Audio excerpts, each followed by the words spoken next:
BDR হত্যাকাণ্ডের ঘটনায় ৭ সদস্য বিশিষ্ট তদন্ত কমিটি গঠন করা হয়েছে।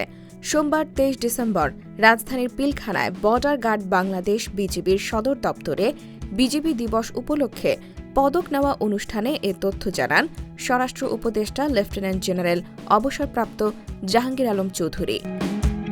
স্বরাষ্ট্র উপদেষ্টা জানান, পিলখানায় ২০০৯ সালের ২৫ ফেব্রুয়ারি সংগঠিত বিডিআর বিদ্রোহের ঘটনার তদন্ত কমিশন গঠন করা হয়েছে। গতকাল রাতে এই কমিশন গঠনে প্রধান উপদেষ্টা স্বাক্ষর করেছেন। তিনি জানান, বিজিবির সাবেক মহাপরিচালক ALM ফজলুর রহমানকে সভাপতি করে কমিশন গঠন করা হয়েছে।